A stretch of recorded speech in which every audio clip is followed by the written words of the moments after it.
My emotionally unstable wife forced me to open our marriage, but when I found my own partner, she started demanding we close it and begged me to take her back. I remember my wife asked me to open our marriage, and though I tried to say no, she gave me an ultimatum. Either I agree to this, or we're divorcing. I gave in, and very soon, she started going on dates, and even got in a relationship with her manager. I remember catching them in our bed. I exploded at her, telling her she broke the one rule we had. She called me gullible in front of him, then told me, rules are meant to be broken, before getting dressed and leaving with him. That night I decided to start seeing other people too, and that's when I met Charlotte. I fell hard and started dating her, and seeing this flipped a switch in my wife. She started cooking for me again, initiating in bed, being the perfect wife. A year ago this would have meant the world to me, but now I truly didn't care. My spark for her was dead. All I wanted was Charlotte. That's why when she came begging to close the marriage, I refused. She broke down crying, and went to bed in tears that day. I knew I needed to talk to her, so the next day after we both had finished work, I sat her down. I wanted to talk to her, and I told her to be honest with me, and tell me what inspired all this. She had told me it was her work friend group previously, and she remained consistent in that answer. However, she added some details that I didn't know. So not only did her work friend group plant the idea of the open marriage because my wife missed out due to us being together since middle school, but they also encouraged my wife to start an emotional affair with the new hot manager who showed up at her workplace, the one I caught her in bed with. Apparently they encouraged my wife to live free. Apparently my wife took a liking to the manager due to his encouragement, and it all developed into an emotional affair, but it only got physical once the marriage opened. She described it as being intoxicated behind the wheel of a speeding car. It was thrilling and intoxicating, but the price of this decision has become too much for her to bear. She sees now that she never needed a comparison, that what we had was truly unique and special, but now she feels like she destroyed our marriage and any chance of a life together. I told her I might not ever be able to see her as my wife again, and this made her break down in front of me. I simply held her in silence as she cried until she fell asleep in my arms on the couch. She has since left her job and cut off contact with all her friends and her manager, and even told me she's willing to spend the rest of her life making it up to me and working her fingers to the bone to be seen as a wife by me. But I haven't cut contact with my lover. Charlotte, quite frankly, makes me feel like a man, like I can challenge the world, and my wife hasn't in a while. We have our first marriage counseling session in a couple of hours. Not sure how that will go. Update 1. My wife and I went to marriage counseling to deal with potentially closing the relationship back up. Even though it was our very first session, my wife took it as an opportunity to lay it all out, it seems. She confessed that this group of friends made her wonder if she had missed her chance because she was committed to her first boyfriend and had no other experiences, that she never had the same adventures some of these supposedly amazing women had. The therapist pointed out that this can be, and often is, detrimental to a marriage due to the difference in mindset. My wife seemed to agree, then added that after the new manager started approaching her, some of these friends encouraged her to see where it goes, that this was a chance for her to explore or discover herself. She states she felt guilty, so she never did anything physical until one of the divorced beluga-sized friends in the group suggested an open marriage as a loophole. She told her that some couples come out stronger because of it, so after regrettably convincing me to open up the marriage, her so-called adventure began. It was intoxicating and blinding but lacked real substance, not like the kind we built over the years, and she started to question her reasons for doing this. She said she could see the hurt in my eyes, but told herself this was an adventure. She had a chance to have an amazing experience, so the gravity of it all never happened until she noticed a change in me. At first, she assumed that because I went on dates, I would gradually accept her situation and be okay with it, but that all changed when my lover became a constant appearance in my adventure. Apparently, I started to smile again for no reason, and my eyes would light up when I would get a text message or when I cheerfully left the room to answer a call. She said she suddenly felt a pit in her stomach and started to get mini panic attacks for no reason. She went to her friends for advice again, but they said it was a normal reaction for me to have during the adventure. When the same divorced beluga who suggested this in the first place said, "It looks like his lover makes him happy," is when the reality of it all finally dawned on her, and the very real possibility that another woman and not his wife gave him joy almost made her pass out. She realized how ridiculous this all was and begged them to help her win me back, but they just told her if she couldn't deal with it, why did she open her marriage in the first place? She knew then and there that these people were toxic, a threat to our marriage and the life we built. Hence, she's been on a mission to win me back by any means necessary. I, on the other hand, didn't share much, but I did let the counselor know about the situation on my side with my lover still being in the picture. To this, my counselor said no resolution could ever be reached with my lover still in the picture and suggested we book another appointment after tomorrow. The counselor did say it was unusual for someone to stay with their first this long and gave the impression that any storm can be weathered. Our next session is tomorrow. Update 2. I have since moved into my brother's apartment. During our second session of counseling, I asked my wife some hard questions. 1. If she was sure nothing physical happened before the opening of the marriage. She looked towards the ground and begged me not to make her say it. She said, if she said it, then it would destroy us, but after some pushing, she shared it. She had got on her knees in his office and gave him neck. I was absolutely floored by this, and she she started shaking and hyperventilating. Snot even began flowing from her nostrils as she cried and apologized to me. At this point, even the counselor was taken aback and had a look of disbelief. My wife got on her knees and hugged my legs, saying how sorry she was. I then asked her what really changed her view of him. She said after she started pulling back from the group as a whole, his behavior towards her changed. Then one evening, as she was leaving a meeting, she passed his office and heard him speaking about her to another male colleague. He said he was surprised at how easy it was to get her and how she is living proof that you can't trust the quiet ones. When the colleague asked if he actually fancied her, his response was that she was a pleasant distraction and that he had absolutely no intention of breaking up with his fiancée. He even added that this was simply to get it out of his system because the only woman who has ever understood him was his fiancée, and he didn't want to break up with her. He also mentioned how he felt bad for me, but you snooze, you lose. My wife, realizing that she was nothing more than a piece of meat to this man, added by the fact that she betrayed me for a cheap thrill, actually started contemplating taking her own life. She said she left her workplace and vomited in the parking lot. I then asked her if she loved him and if she stopped loving me. She looked me dead in the eye through tears and said she never stopped loving me and that he was just something different. She thought it was love, but now realizes how foolish that was. She squeezed my arm with surprising strength and said she knows she messed up, but she misses us. She says she misses the connection we had before all this. She even suggested we move away and start fresh, just the two of us, just as it was meant to be. I then told her it wouldn't be fair to my lover and that I need time away from her to process all of this. It was like she had a meltdown at those words. She started sobbing harder and saying incoherent things. She held on to me, as if I was going to disappear. It took some time for both me and the counselor to calm her down. The counselor managed to convince her that maybe time apart could help us heal. When we got home, I began to pack. My wife got a video call from her laptop. It was one of her former friends in tears. It turns out that after my wife resigned, this friend and the manager began a fling of their own, but apparently she had a pregnancy scare which caused him to basically turn into Dr. Hyde and Mr. Jekyll. To make matters worse, she had a boyfriend whom she apparently could see a future with him, and the only reason why she even had a fling was because she was curious of the experience. Her boyfriend found out because he discovered an email between the two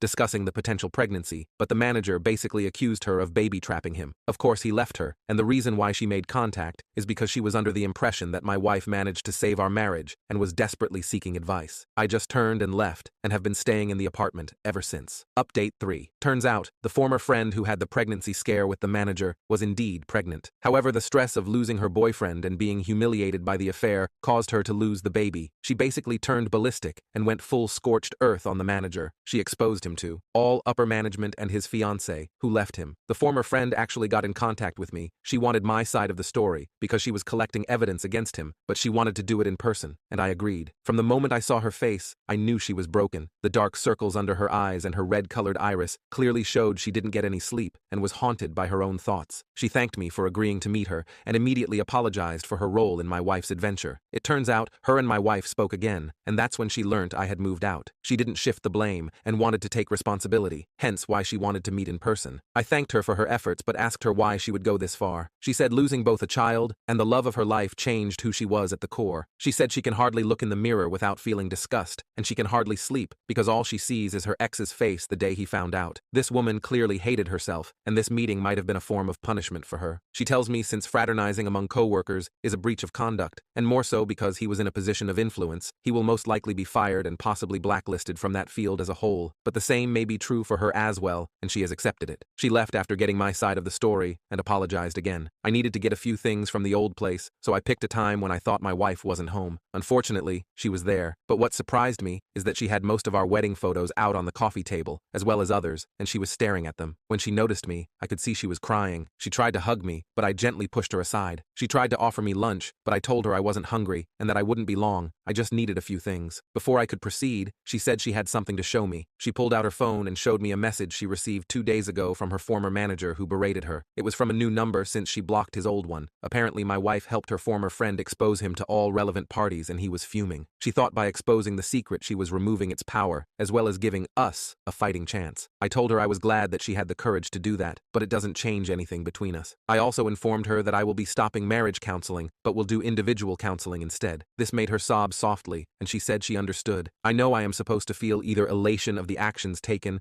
or rage because it took this long, but I feel numb towards her. This isn't normal, hence why I want to address it in individual counseling and not marriage counseling. I have also seen a divorce lawyer at my brother's recommendation just to be safe. As of now, I am not really willing to fight for this marriage, and it seems my wife can sense it. Before I left, she tried to initiate intimacy, but when I refused, she yelled and asked what Charlotte does for me that that she can't. She said this in a voice so loud I am sure the neighbors heard. I shook my head and told her if she still couldn't tell after all that's happened, then it's clear where our marriage is headed and left.